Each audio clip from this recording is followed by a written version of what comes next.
we are begging the government to consider releasing Nnamdi Kanu.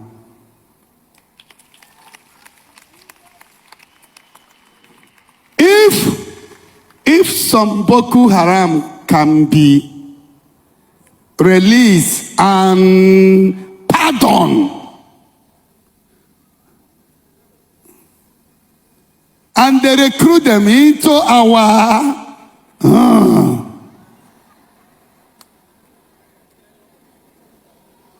Boko Haram, repented Boko Haram, released, recruit back.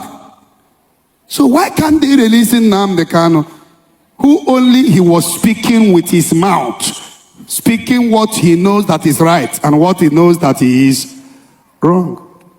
All right. So once again, Evangelist Ebuka Obi has spoken out about the release of Nnamdi Kanu. I think this is the 4th or the 5th time he's talking about his release, which is actually a good one. In fact, this should be, the release of Nnamdi Kanu should be the topic of every pastor in Nigeria now. Yes, especially those ones in the southeast. Honestly, they should be speaking out, because the release of Nnamdi Kanu will bring peace, not just in Nigeria, not just only in the southeast, but in Nigeria as a whole. But you see most of them, they wouldn't talk. They wouldn't talk. So now, I will now allow you to watch what Ebuka Obi said about Nnamdi Kanu and some other things he said about the insecurity in the southeast of Nigeria. We are also using this medium to beg the federal government to release our man, to release our leader, to release our prophet. Yes, we are begging them to release Nnamdi Kanu. All right? Boko Haram, repented Boko Haram, released, recruit back. So why can't they release Nnamdi Kanu, who only he was speaking with his mouth, speaking what he knows that is right and what he knows that he is wrong? So we lift our hand that this message will touch the leaders. Why am I after? I am after this because of peace. No, but how many people are traveling to village again? Go to a village and see the level of hunger. Hunger, because money is not flowing again. Think home. Don't forget where you come from. Bring some of your investment over there. We must join hands to end insecurity. Why can't our big men, billionaires, trillionaires come together? If what we bring peace is Nnamdi Kanu release, I am number one who has been begging, pleading to the federal government, praying. I have seen him in trance where he came out. I've said it, I think, last year, October.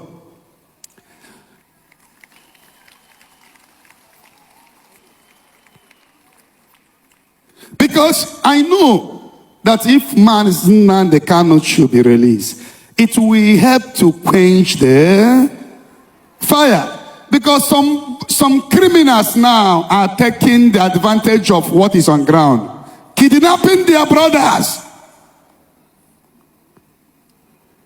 Somebody will come home, you go and kidnap your brother.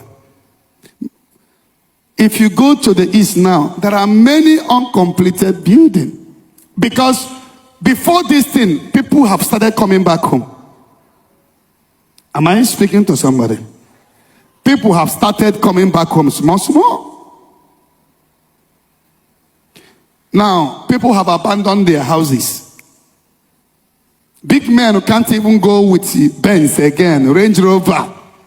Big men, if they are traveling, they enter Kekenaped. People will sneak into their own father's land and sneak out. People can move here by 12 midnight, 11 p.m., everywhere, but in their own father's house, they are afraid. We must join hands to end insecurity. Get me?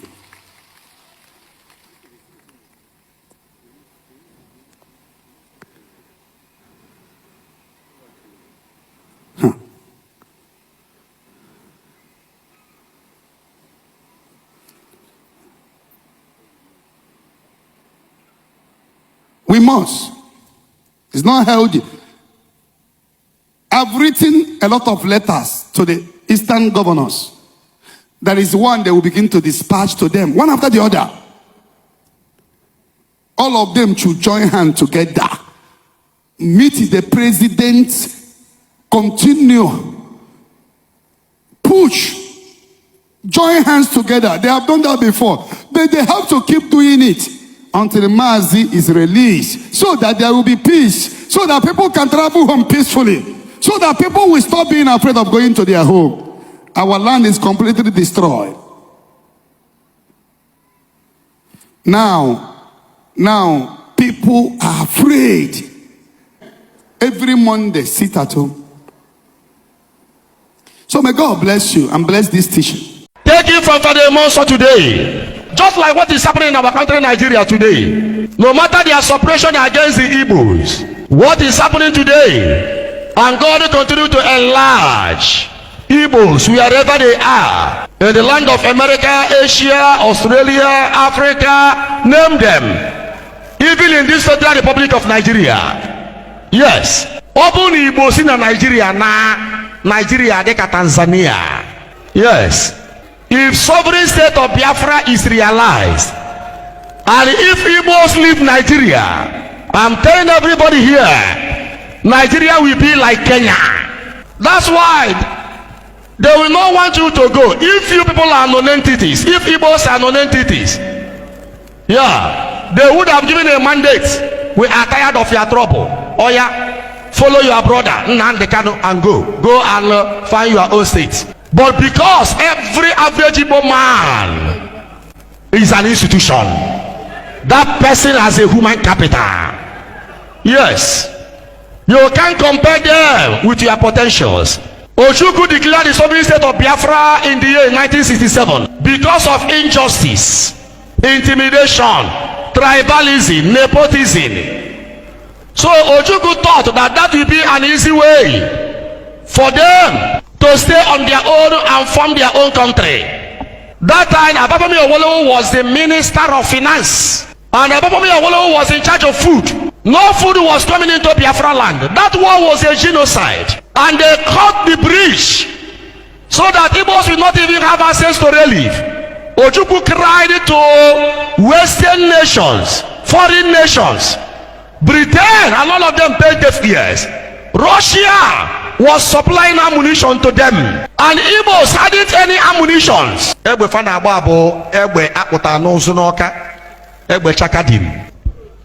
Now, if you know your history, you have no option than to support Nnamdi Kanu in this mission. I am a proponent of Nnamdi Kanu. I'm not hiding it. Yes, at all. I'm not hiding it at all. Those people really dealt with Igbos. What happened in the land of Egypt? They also planned what? Generational suppression till eternity. They never knew they had a great God. Igbos saw hell, but I appreciate their resilient attitude. Even though they hadn't access to ammunition, they vowed that this kingdom will stand, that the country Biafra will stand, that they will never surrender. Death was massive. After the war, do you know that Igbos who had properties in the west and in the north, they went back to their base to occupy their buildings? Lo and behold, Hausas became the occupants automatically. I love Okwadike in his think home philosophy. If we can come home and build our states, eastern states, oh my God. The Israelites, after the Holocaust, they said what? We are going to build our city in such a way that no Israeli will travel out of the country again in search of greener pasture. Instead, the country will be so comfortable for us, our country will be comfortable for us, that people far and near will come to us to trade and earn a living. We can do it. We have what it takes to do it. Now, despite the suppression after the Biafran war, even in the Igbo way, Malakerebi Igbo not today. But one gave average Igbo man 20 pounds, like 20 naira. They cried unto their God. In their suppression, don't think that they will suppress you forever. God will surely enlarge you. Amen. That are two powers in Nigeria. Economic power and political power. Political power went to the north, and the economic power went to the west. They adopted the philosophy of Onyaya na 1 year. That will be our philosophy this year. Help your brother, help your neighbor. Be generous to your brother, be generous to your neighbor. Am I communicating here?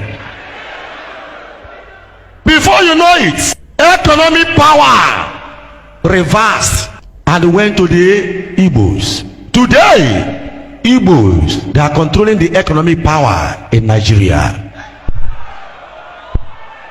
Child of God, get ready to reign. You must reign. No matter what is happening in this Federal Republic of Nigeria, God has given you what it takes to survive. Today, go to the northern states, go to southern states, go to western states, and you will see the houses of people who were given 20 pounds. And attend to annihilate them, God enlarged them. God has enlarged you, and this year you will see extraordinary divine enlargement. I am praying for you, my people. If Igbos we are able to stand after the Biafra war, you too will survive. If our fathers and forefathers were able to survive it, you too will stand. Raise your light up and shout glory. All right. So what do you think about that? Please drop your comment on the comment section, all right? And please do well to subscribe to this channel, right? Thank you and God bless you.